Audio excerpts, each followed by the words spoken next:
Hey everyone, welcome to GardenFork. We're in Brooklyn, New York, urban beekeeping. We're on a friend's roof at an undisclosed location, but I want to show you how to hive a package of bees into a beehive on a rooftop. Perfect day for it. Sun's out, it's not raining, it's warm. Let's talk about a couple of things that we brought along to do this. We brought a clean, brand new spray bottle with sugar syrup in it, and I put some of that essential oil mix in there. There's a link below to how to get that. I have a gallon of 1-to-1 sugar syrup. That's with some essential oils too. And I have some pollen patties. I really like these. People have different opinions about them. I got 2 pollen patties. And we have assorted tools. You're going to need a utility knife.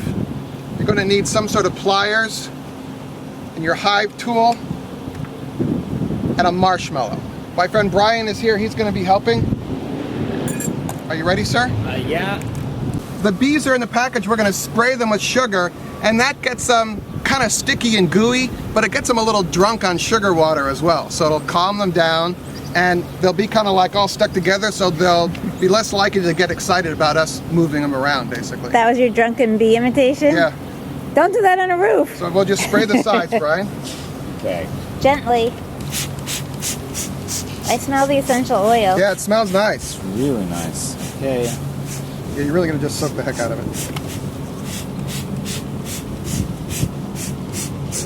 We want to remove the can of syrup, pull out the queen cage, which is connected to this.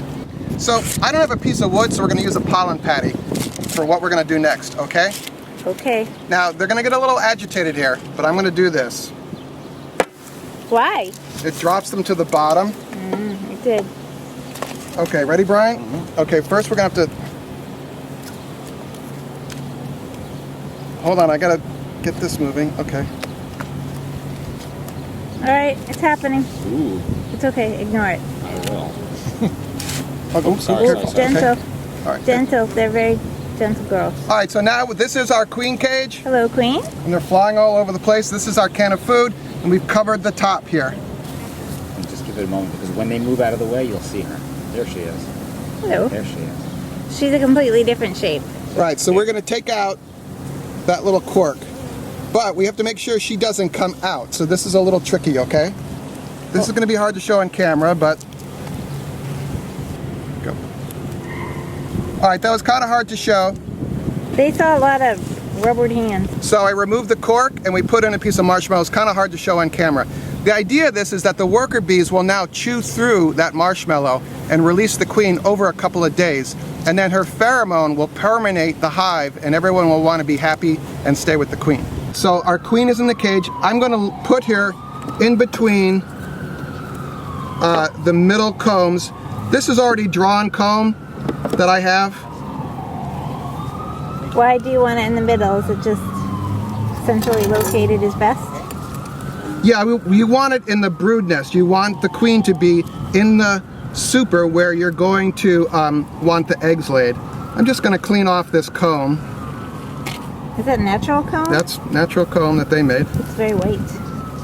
So I'm going to take this and I'm going to put it so that that hole is pointing sideways. Marshmallow sideways. And then I'm going to wedge that in. Because there's so much propolis on this hive, this is, you know, a brand new hive, you might not be able to wedge it like this, but there's so much sticky stuff in this hive, that's just going to sit there nicely.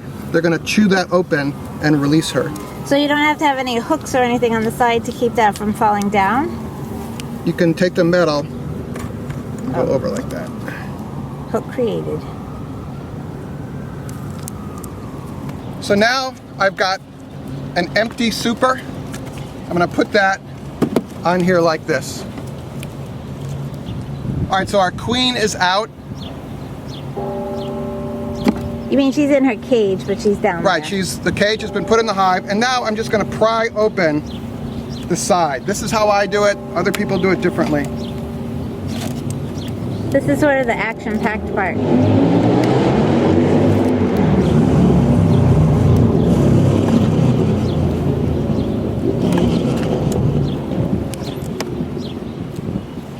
That was the emphasis on urban beekeeping.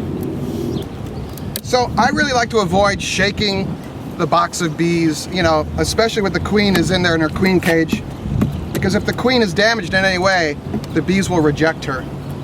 Okay, this we do quickly, all right? Don't you have a middle one? I forgot the middle one. You want to get the middle one, Brian? They aren't happy to get out. Whoa! Whoa! Brian hasn't done this before. Shove it in there.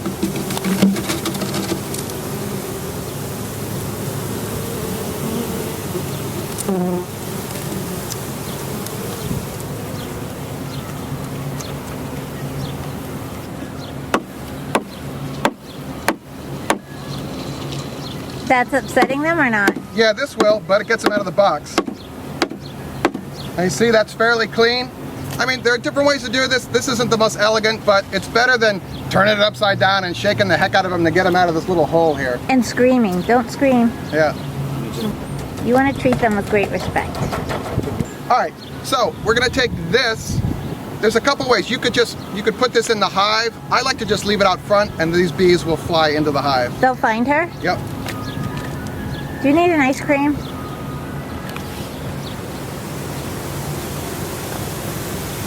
You wanna look in there, Brian? It's cool, right? Wow. You do get a lot of bees for your money. So they are all clustered right here because that's where the queen is. This is a box of frames. I'm going to put these frames into the empty box. We're going to close this up. Go in very gently like with these because there's bees all over the place. You don't want to crush them. These are pollen patties. I really like them. They help the bees get a head start. I'm just going to put that comb there. Then I have a shim. Because I'm putting the patties in, I have a little shim here, a homemade shim I made. So that leaves us some space for the pollen patties. And then I have a sugar feeder. So then this is sugar syrup with some 1-to-1 sugar syrup with essential oils. This is great food for them while they get established. Because this is a brand new hive, they don't have a lot of stores or anything. You want to do this quickly because bees will fly into this and drown. It's like being a bee lifeguard. It is. Are you happy with how this is going? Yeah,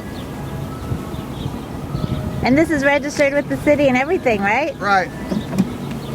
So then your top goes on, and then you put a big heavy rock on here, but we're on a roof, so we're going to strap this, okay?